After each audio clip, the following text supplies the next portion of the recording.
Hello viewers, আসসালামু আলাইকুম। আমি আপনাদের অন্তমনি। আজকে সোমবার,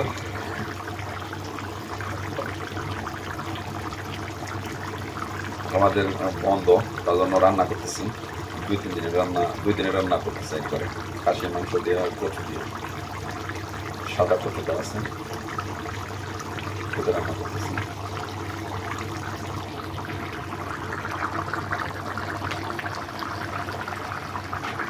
আসলে বিদেশ মানুষ কষ্ট করে, আমার কাছে মনে হয় কষ্ট, আগে বুঝি নাই, এখন মনে হইতেছে আসলে বিদেশটা রান্না একা একা রান্না করে খেতে হয়, কাজে যাইতে হয়, time to time time maintain করতে হয়, সব কিছুতে টাইম মেনটেন করতে হয়।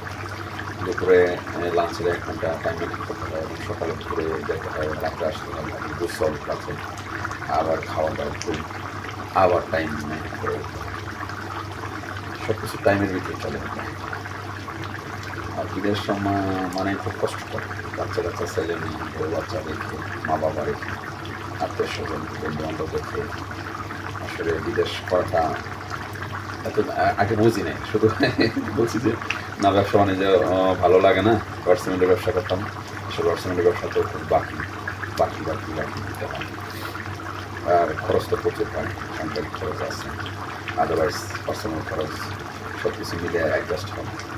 চিন্তা ভাবলাম বাহিরে যাই, আর বাহিরে এসে দেখলাম এত সহজ না, সব কঠিন, এবং বাচ্চা কাচ্চা ফ্যামিলি রেখে বেশি কঠিন। এটা খুব কষ্ট দেয়, খুবই কষ্ট দেয় মানুষকে, এটা বলার ভাষা নেই। তা আলহামদুলিল্লাহ, শুক্রিয়া, ইনশাল্লাহ আপনাদের দোয়া, ইনশাল্লাহ ভালো আছি এখন। শুক্রিয়া, শরীর স্বাস্থ্য সব ঠিক আছে, আমার জন্য দোয়া করবেন, আমি যেন ঠিকঠাক মতো সুস্থ শরীরে আপনাদের মাঝে ফিরে আসতে পারি। ভালো থাকবেন, হ্যাঁ, আমার জন্য দোয়া করবেন। আসসালামু আলাইকুম রহমতুল্লাহ।